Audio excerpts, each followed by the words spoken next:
Welcome, everybody. Tilly, and there they all are. So I'm excited that we're all here this evening. And everyone, for me, tonight is a special night. And tonight is a special night because it talks about something I'm really passionate about. It talks about the transformation of the wounded healer, the wounds and the disease within us, and the transformational journey into two people who have become the compassionate observer, the wise, compassionate observer through their own pain and their own stories. But I'm not going to do all the talking tonight. I have Dennis, who's going to lead most of it. And as usual, I'm just going to ask a few nosy questions here and there. So welcome, Dennis. Thank you, Cindy. Hi, everybody. Thank you for joining us. Lovely to be here tonight. Lovely to be here tonight. I'm very excited for this talk. So a little background on the talk. On the 2-year course, the students are required to do a medical assignment, and they get to do this assignment on cancer or HIV or addiction. So various different medical factors that they get to grips with. And Tilly and Carolyn decided to do their assignment on cancer, specifically breast cancer. And I think they really took it to heart because they are both cancer survivors themselves. So the assignment turned out to be really amazing. And Cindy decided it would be really good to share this with as many people as possible, because we can not only offer the stories of these two ladies that they journeyed on, but also some support ideas, some tips and different ways of dealing with cancer per se. So I'm going to open the talk by just running through there was a Stanford study that you ladies spoke about on your assignment. And the study was working with cancer patients and bringing through what the healing benefits of energy healing are. So let me just run through these. And I thought this would be a very powerful way to start our talk.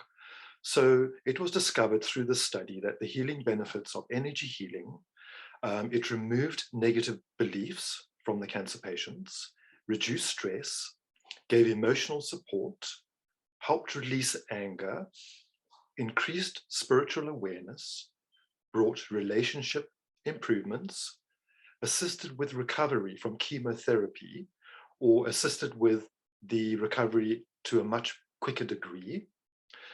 Patients felt more in control of their treatment program. So as healers, we work closely with allopathic medicine as well, and our healing becomes a complementary practice. So patients felt more in control of their treatment. It enhanced energy levels of the patients, promoted a good sleep pattern, and promoted overall health and well-being. So that's a lot of benefits from the energy healing running in tandem with allopathic medicine.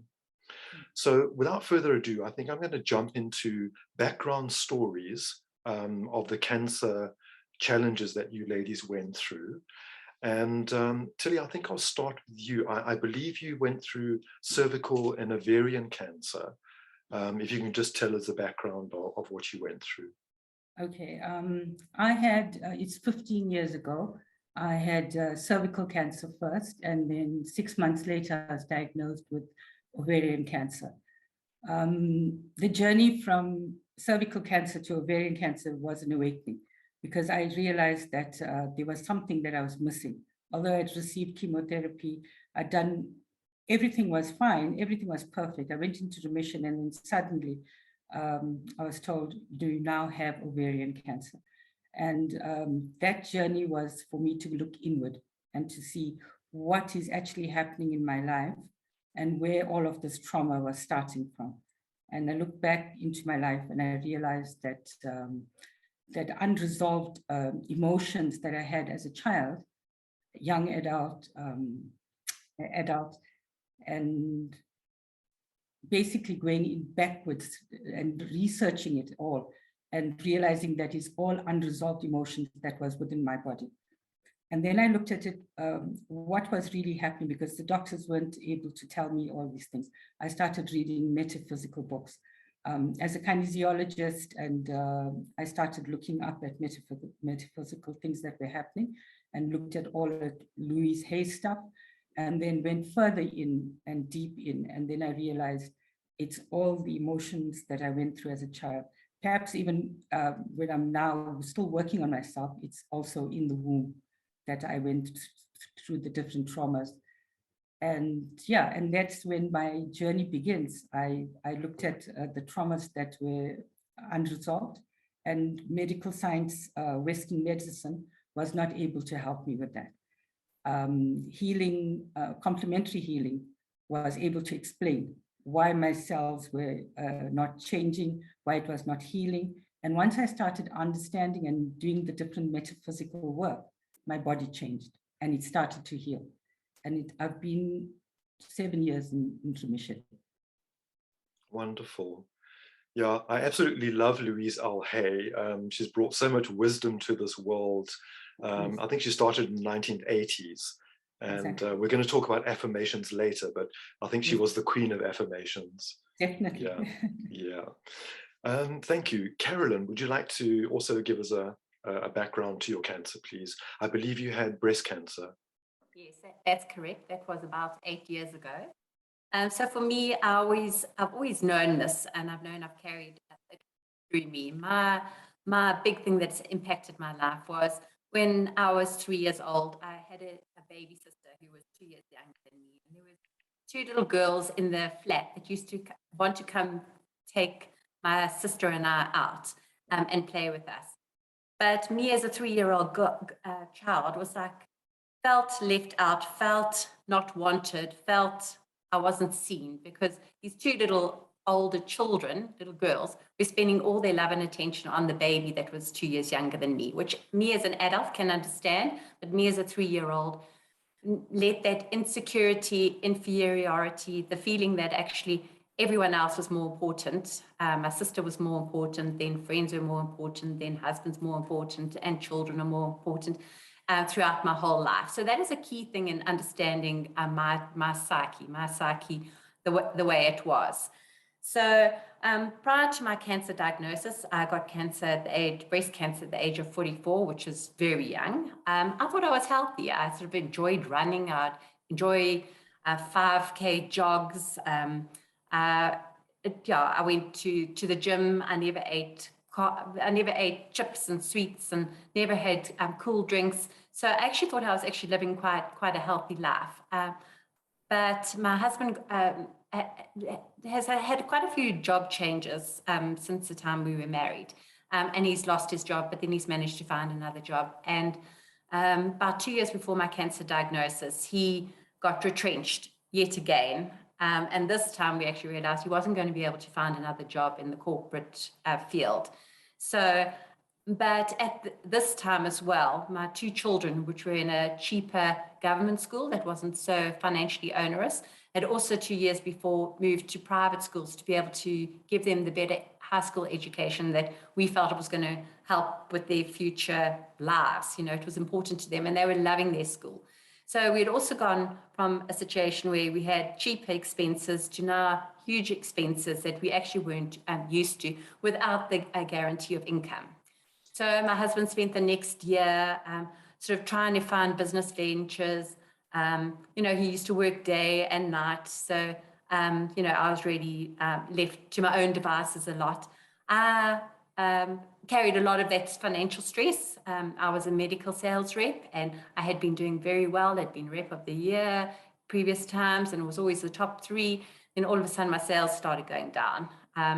And that was that anxiety, this fear. I need financial help, but actually I can't even earn it because I'm not getting any commission because the market had new competitors and things had changed. So I was holding on to a lot of fear, a lot of anxiety, a lot of tension, a lot of insecurity, a lot of hopelessness, a lot of helplessness.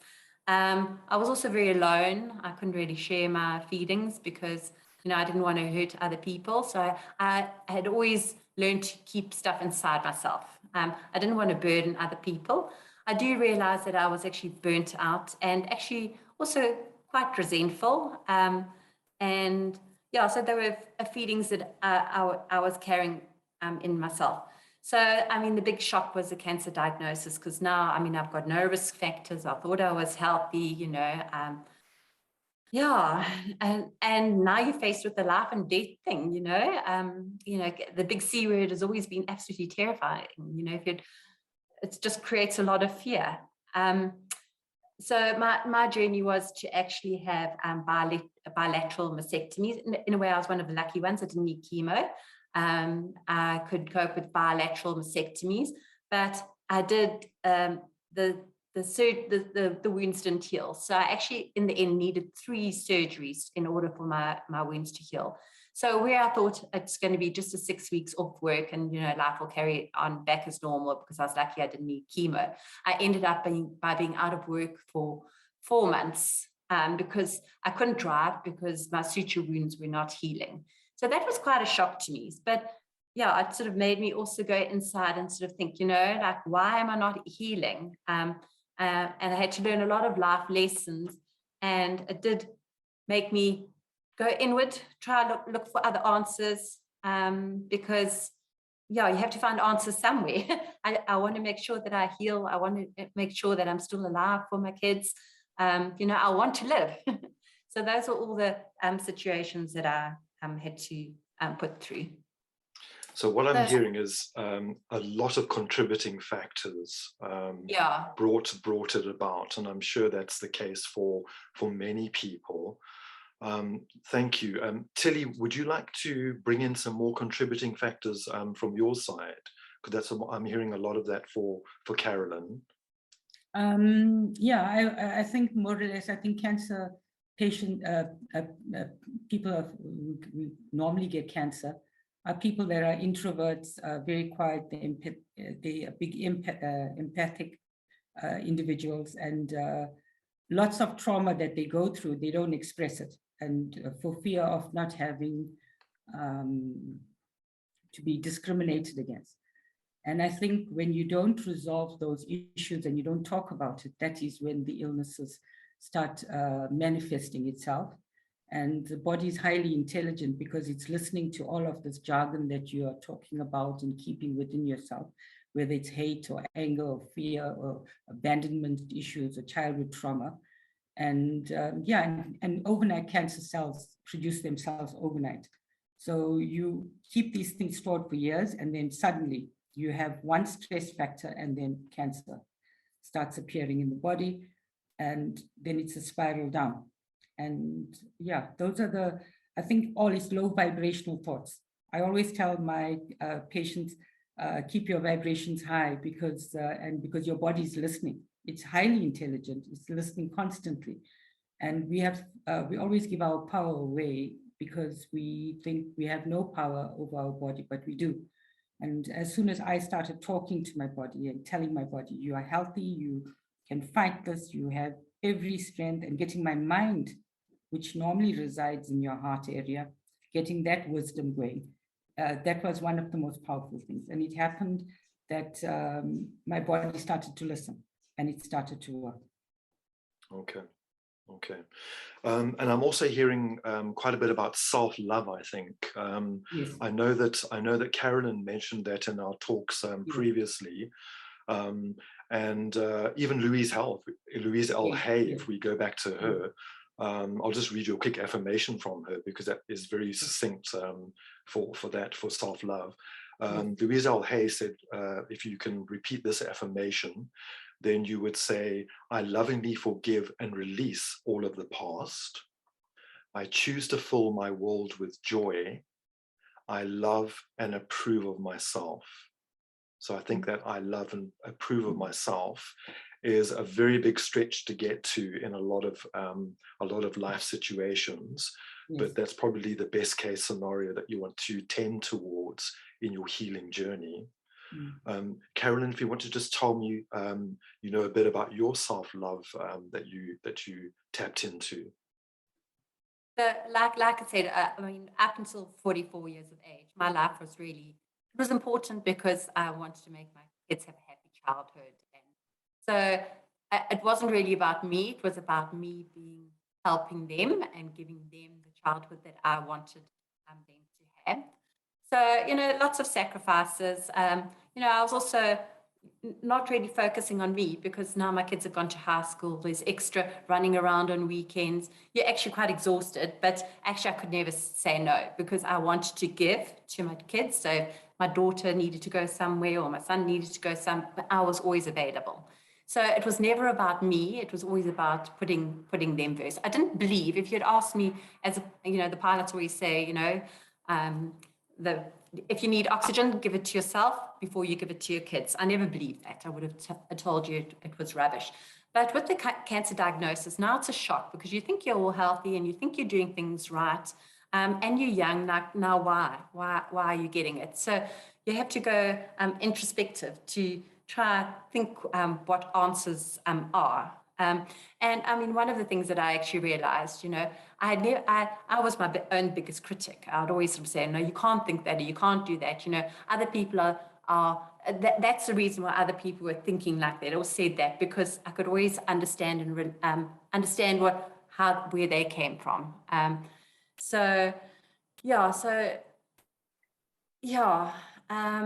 For me, it was a realization that actually now I had to fight.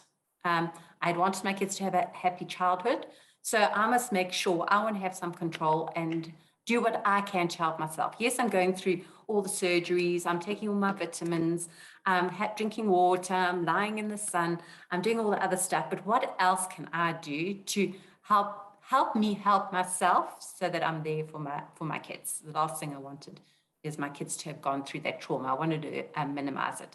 So I also started reading Louise Hay and all energy kind of books and vibrational medicine, and sort of thinking, well, there must be another way. One of my things when I wasn't healing, I had a lot of support for the first 3 months in being able to fetch and carry my kids from school. I mean, my mother helped, and the aunts did, and another aunt did. But there was one time that actually no one was around, and I needed to get my daughter home from school. And on that occasion, I suddenly thought, I'm so desperate to get my daughter home from school. I would have given $1 million to be able to get my daughter home from school. And that was a mind shift for me, because I thought, I had been beating myself around the bush because, I can't earn extra money, and the family financial things are down. But I never thought of what the little things that I do. I never appreciated the little things that I was able to do to help myself and to be able to help others. So some little things are sometimes worth $1 million. And I think we often forget that. We always beat ourselves up in the bush about certain things, but we forget to thank ourselves for the stuff we did. So when that lightning bolt happened, and it was like, how can others appreciate you if you can't even appreciate yourself? And it's true. You'll never be able to hear, people might say, but you'll never truly hear until you actually do hear. And that week was the week that I was 2 days later, I was going for the surgery.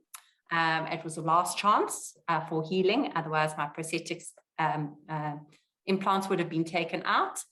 And I think because I got my mind right, it healed beautifully. And then I was able to resume my normal life. But I think if I hadn't have had that 4 weeks where it's like, oh no, I was lucky. I didn't need chemo. I am going into instant menopause, so it wasn't without nothing. And I do have prosthetic implants. It's not for nothing, but I got off lightly. But it was only when I was ready to hear the lesson that I had learned. So then I thought, okay, well, I've got to try find a new values. The old values, which were reliable, responsible, always caring about others, self-sacrifice, bit of people pleasing. Obviously, that was, and I knew I was chronically depressed sort of 2 years beforehand, because I went to a psychologist to try to help me. But I just thought, oh, that's normal. Everyone's got stress. It's not about that. So I would decide that actually I had to start learning to love myself. So in the shower, I'd make a little heart on the shower screen and put a U inside it and look at it and tell myself, I love you, and look in my mirror with like loving eyes. And no, you fake it until you make it. And if your body hears it a lot, it will believe it. And I loved my body. I loved the whole of my body. Also decided, you've got to start showing your body and you've got to start showing your soul that actually you do want to be in the world. I mean, why should you be alive if you don't love living? So it's another little mental change that you had to go through. So yes, went to yoga, read books, focused on sort of putting me first, self-love. And it really was a turning point in my life. I'm a much happier, much lighter person. I've still got the empathy I had before 44, when I could understand people, but I've also realized that you can't carry everyone else's burden on you. So to me, that was a good thing. I can hear it, feel it, and now let it go instead of it bringing me down and affecting my whole life. So I learned the value of words. Like Tilly sort of says, affirmations. What you hear, you believe, your cells are listening. And I want to have a happy life. And yes, I've grown a lot. I've learned a lot. I'm much more wise. I do love myself, which I would never have said. I didn't think I was worthy of life prior to 44. So that was my blessings from this thing. Good. Thank you very much. That's a lovely thing to hear. When I think of yes. Sorry, I just wanted to jump in here because what I'm hearing from Tilly and from Carolyn is the self-neglect that creates the dis-ease in the body. This being stressed of focusing outward instead of focusing inward. And that part of the healing journey for yourself and for your clients is this love vibration for self. And coming back to the self and doing that, and it's the neglect of self-love is what I'm hearing, and finding that dis-ease. So the psychology, the think before you think, and then feeling the emotions is kind of where we saw things shifting and changing. And I just wanted to say that's what I really heard from what they were saying. And Dennis, you were going to add on something to that. No, thank you, Cindy. I was just thinking, if I think about Buddhism, I think of compassion and love of self and love for all sentient beings. And I think around Buddhism, you might have a little story for us, Tilly. Yes, as soon as I was diagnosed with ovarian cancer, just after the op, I saw a white Buddha as I came out of the anesthetic and awoke, and sort of, I was like wondering now why all these nurses are dressed up in white, but it was a white terror. And I turned to my daughter, Babisha, and I said to her, I see this lady in a white robe. And she says, is it an angel? I said, maybe, but she's got this crown. And I went into detail about it. And she's keep telling me to take my right hand and place it in my left hand. And that's when she said, no, I think she's trying to tell you to meditate. And so she Googled meditation in Joburg, and we found the Kadampa Center. And that's my journey started with Buddhism itself. And Buddhism is not a selfish thing. It's a reality of putting things in place. If you can't love yourself, how are you going to love others? And so I went inward with Buddhism, but I also used a lot of Reiki, which is also uses the principles of self-love. Go within, the answers are within.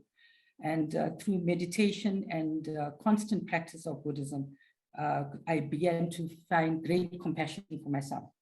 And once I had that compassion for myself, I was able to help others, but not to the extent that I was depleted of myself. It's almost like what Carolyn was saying about when the plane is going down, you put your mask on first, and then you help others. Otherwise, once everything has settled, you would have passed on and the others would live. So Buddhism played a pivotal role because it kept me in the mindset as well, to be in the moment. my mind used to always go to childhood, or it'll go to how much money should I make in the future? Will I meet my targets? And that life wasn't all about that. It was being in the moment, experiencing life, experiencing every single moment, even observing just being in self. And so silence became one of my best virtues. I used to be afraid of not having people around me. And Buddhism tells you explore aloneness. And in that aloneness, you find the stillness. And in that stillness, you find your mindfulness. And in that mindfulness is where you go and become one with the soul. And that wisdom is very important, because my late mom used to say, intellect is nothing without wisdom. So I had all the intellect, but I didn't have the wisdom. And so Buddhism gave me that wisdom, and it's been a part of me, of my journey. And it's one of the practices that I implement in my retreats and with my patients as well. And oddly enough, I have some very staunch Christians coming. But nevertheless, they practice meditation with me, and I tell them it's universal, because how else are we going to go within, and how else do we still ourselves? Absolutely. Yeah. So that's the power of prayer and the power of meditation, I guess. Yes. And yes. On the 2-year course, there's a big focus on meditation, isn't there? Yes. And then the other focus is on every student healing themselves, or healing themselves of their own wounds, Yes. and then being able to go on and assist others. So just like you said, putting on the oxygen mask first, dealing with your own issues and your own trauma and your own hurt. And then once you've cleared that to a degree, then you can move on to assist whoever comes into your sphere of influence. So do you want to, Carolyn, perhaps you can tell us a little bit about your journey of transformation through your 2-year course? For me, like I said, it's been really nice, because I wasn't, yes, I prayed, and, to Jesus, I was a Christian, but I'd never really done any grounding kind of exercises. And I actually found, the thing that I think a lot of people in this world feel is a lot of people feel alone. You can have a lot of people and be in a crowd, but you can still be alone. And people don't really feel that actually we all one. Like Buddhism will say that everything is one. You always feel like you're alone, your little body, and you're a little isolated thing. So with meditation and grounding, just the fact that you can put your feet on the ground, and in grounding, I often visualize deep roots, and my deep roots will come out from my sole of my feet, and they will go to they'll go all the way to Australia, and then from my sitting bones down, I'll put some more roots. And just that feeling of actually being supported, not being something that is alone. You're actually part of a big, huge earth. For me, actually does a hell of a lot. And the meditations have really helped me sort of realize a lot of my blockages, and a lot of my blockages through the meditation and chakra healings. A lot of blockages are from the past, sort of in your root issues, in my emotional issues. I think back to, like I sort of said, I had insecurity issues, and I had a lot of IBS, and I was bulimic when I was in high school. So that was all emotional issues about self. And then, of course, I had asthma, and then I had cancer, which were also heart issues. So I actually already was, a little bit lost. And in the chakra balancing, you actually realize how many blockages you've had in the past. But it's just the freedom and the healing of actually releasing those blockage, and you're not alone. You connect to God and Source. So it really has helped lighten me. And when I'm feeling grumpy or in a bad mood, you have a bit of a meditation, and you feel so much happier and easier and lighter, and protected to go out in the world. So for me, it's yeah, it's almost like having a glass of water. It's just very good for you in all ways. Absolutely. And it raises your vibrations in general, doesn't it? So Yes. once your life starts working, then so does your family and your friends' environment around you also sort of get slightly raised up and start being grounded and more centered and working better as well. Thank you. And then Tilly, would you like to bring in some of your wisdom as well about your journey with your 2-year course and the transformations that you've gone through? The 2-year course has been an amazing journey. Initially, when Cindy interviewed me, she said, "Why do you want to do this course?" And I said, "No, I want to go to the UK." And then she said, "Okay, so you want accreditation to go to the UK?" And then I thought about it after our conversation, and then I realized there was a reason that I needed to do this course. I had done, if you have to look at my wall, it's like wallpaper. I have certifications in every modality in energy healing. And then I come into the British healers and I'm like, okay, what is here to learn? And there was so much that I had missed out on. And there were the gaps that were filled in. And the tutors, you and Cindy have been extremely, played a pivotal point in shaping me, especially Cindy. And no offense to you, Dennis, but now more recently, you have been part of my journey. But the things that are taught in a very, it's well structured, it's well planned. We are taken through the process. There's very ease in the transformational process. So I didn't feel like, even when it came to case studies and things, I didn't feel bombarded with information.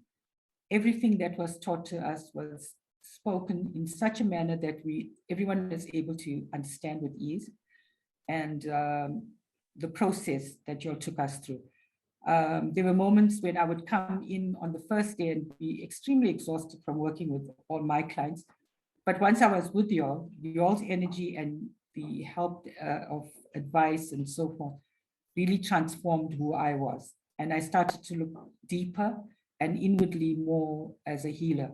And that would not have happened if I had not been with y'all.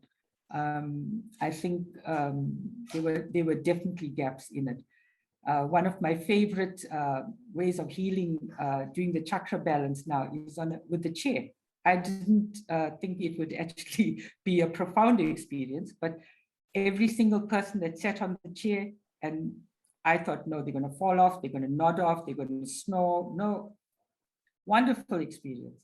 And yeah, and I've had so many people come back and say, you know what, I don't want to lie down and do the therapy on the bed. I want to do it on a chair. And yeah, and all the information in terms of subtle bodies and all of that, that is things that links or gaps that I didn't have. And as I studied more of it, it opened my eyes that the wisdom that you'll have and you'll are imparting is really great. And I really appreciate it because as it's coming to an end, yeah, I definitely will advise many people that are wanting to do energy healing to definitely do British healers because of the consistency and help. And yeah, I really appreciate that. Good, thank you. So we've spoken a lot about self-love and getting to that place of love.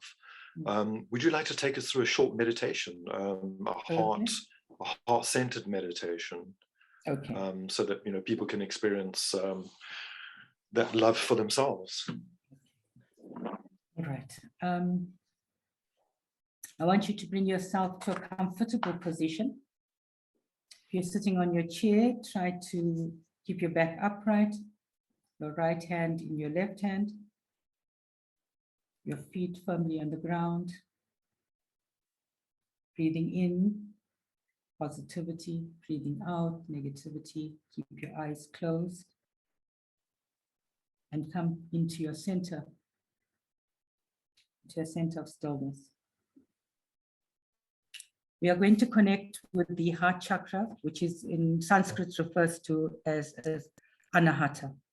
This chakra holds the center of love, empathy, and compassion.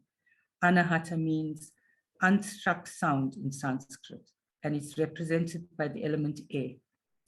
Although the color that it represents is green, when we are doing the breast cancer meditation, we do not use green because green is a color of growth. We are going to focus on the color pink. So in your heart area, visualize the color pink. Like love, air surrounds and sustains us in this life. Anahata is positive energy, connecting your lower chakras to your higher ones. And when it's fully opened, the heart becomes a channel for universal compassion. It is our true self. And it is here in this space that we invite our infinite love to flow through us, allowing it to heal ourselves and others. The lesson of the heart is that we must fully love and accept ourselves before we love and accept others. So let's begin to settle in our body and begin to notice our breath. Cold air entering our nostrils, the warm air leaving our nostrils.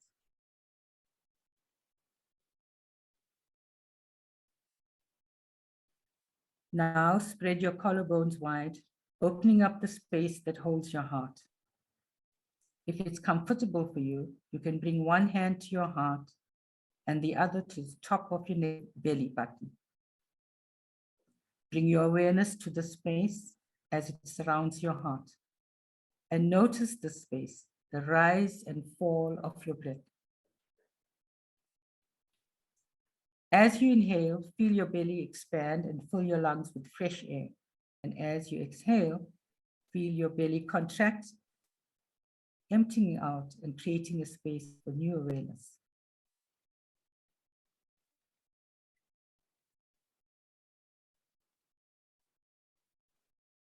Now imagine you breathing in a large emerald light through your nostrils, settling down into your heart space. It brings with it warmth, making your entire upper body feel toasty and cozy. And as you breathe out, allow this light and warmth to go around you. Remember, only by opening our hearts can we allow love to come in. If you have felt pain, perhaps a broken heart, or if you've been opened yourself up enough to be exposed and vulnerable, this is a courageous move. By doing so, you can extend light onto those who need love.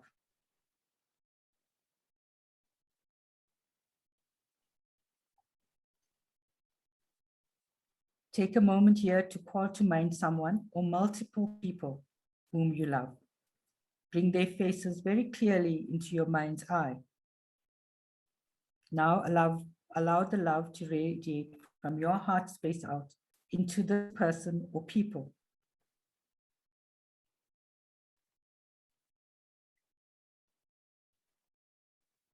Now call to mind someone or multiple people that you've had a tough relationship with.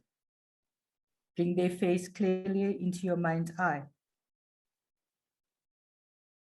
Now love should radiate deeply from your heart space into the next person or people.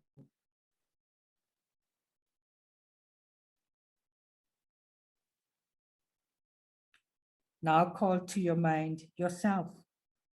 Picture yourself in this room and bring your face very clearly into your mind's eye. Now using all your love and compassion and openness, which is cultivated in this space, begin to wrap yourself up in love, sending it out from this space, all around your heart, all around you. Let it move in a clockwise direction. We will add gold, copper, silver,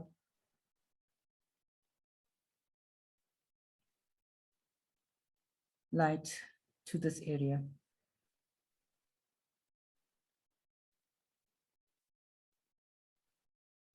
It will move through all the chakras, right up to your 12th chakra,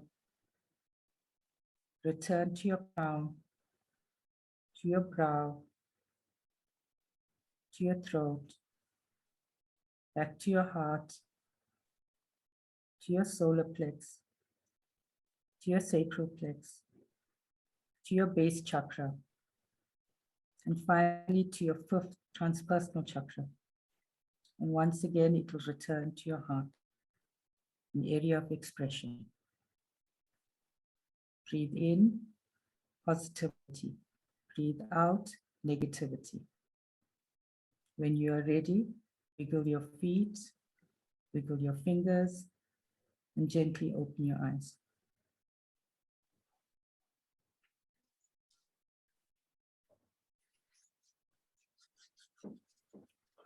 Thank you, Tilly. That was lovely.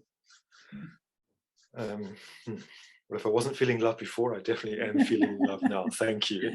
You're welcome. You're welcome. Yes. And I hope everyone else is too, and I'm sure they are. Yes. What came to mind during that meditation was we haven't quite touched on the inner child, which comes up quite a lot with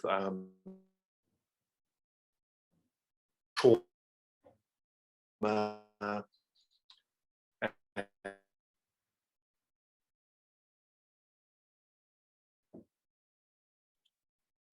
I think Dennis is a little bit stuck, Dennis. Yeah. I think, Dennis, you're frozen. So, Tilly, do you want to pick up on the inner child and just talk a little Yes. bit about Okay. for healers and for therapists who are working, what is the sort of work one would look at, or if you were dealing with it yourself, the inner child? So I'm also a child psychologist. I'm not a practicing one though. My apologies. Not a problem. I was very exposed to the inner child work, and inner child work is extremely important because the traumas that we hold can start as early as 7 weeks in utero, and you can see the uterus, the embryo is already in trauma in 7 weeks in utero, and when it's in traumatized baby starts expressing and experiencing and acting differently as opposed to when the mother is in a state of deep self-love. She's completely within herself. She's not exposed to any traumatic things around. Then the baby is more rested, more easy to handle. And then as I explored these things using kinesiology, I found that if we don't go back to early childhood development and go back to the wounded child, then everything else is just dealing with the cause, not the symptom. So one of the things that I normally do in my therapies is reparenting the adult, because there are so many adults that are having an inner child that is wounded.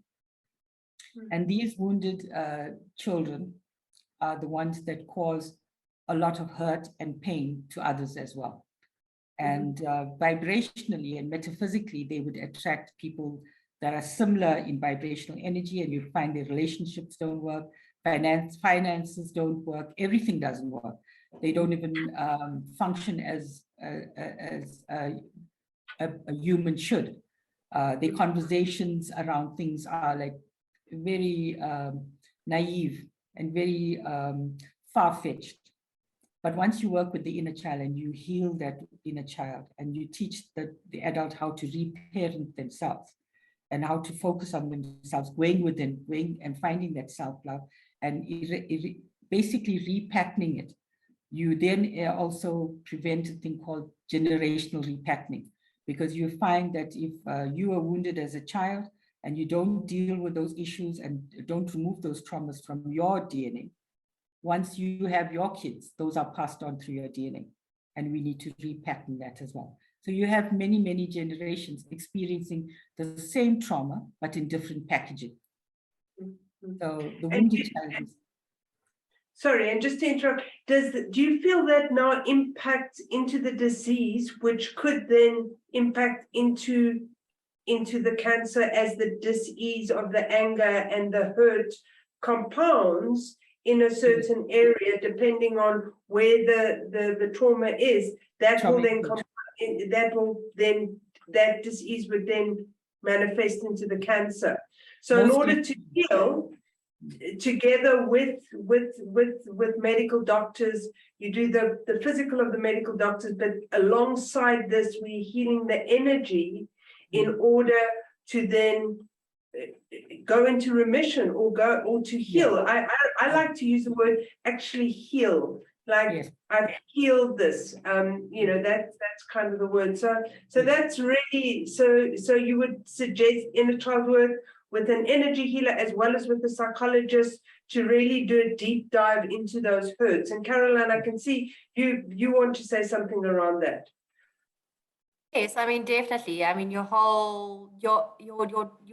childhood affects your attitudes. And unfortunately, as a little child, you haven't got the adult awareness of actually what things really are. You take it from a child view, but once it's ingrained in your child's view, you carry that throughout your whole life. And sometimes something would trigger it. You might have a period where there's nothing happening, and then someone says or does something, and it triggers your hurt in a child. So it's always there. You might think, oh no, I've grown up, and you can rationalize it.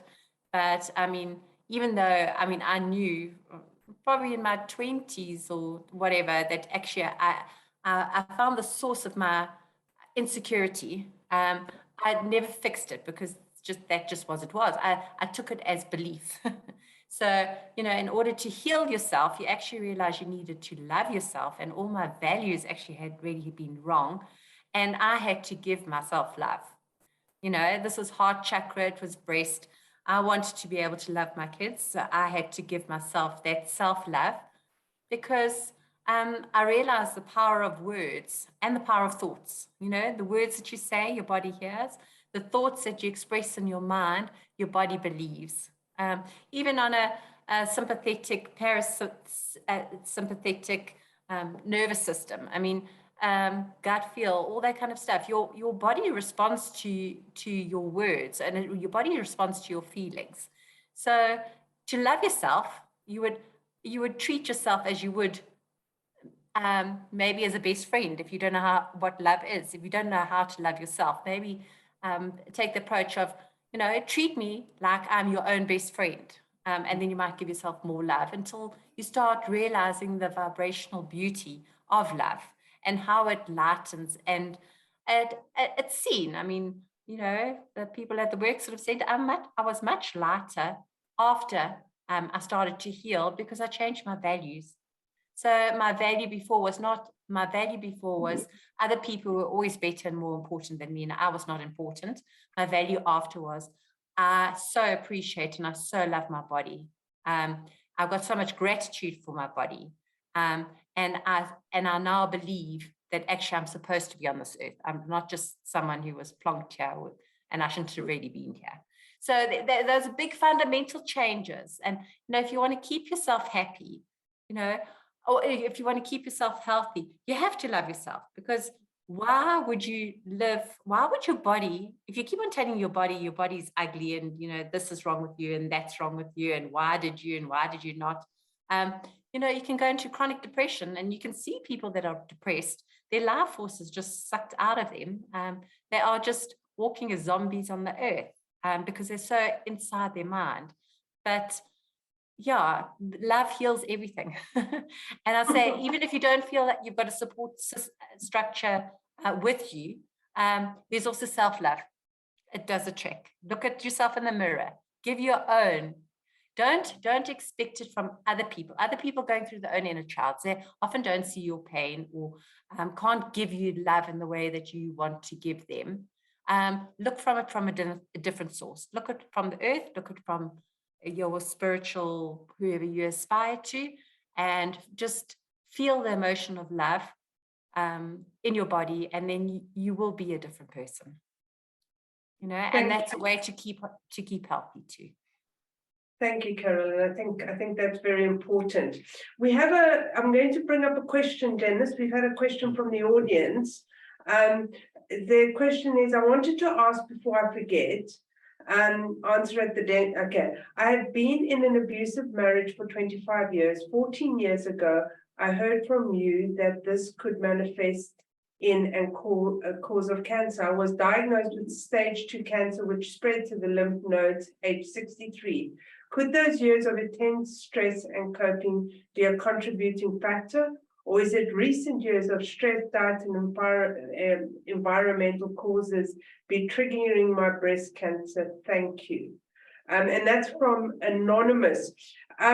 Tilly, do you want to have a go at that? Do you want to answer that question? Most definitely, it's everything that she said.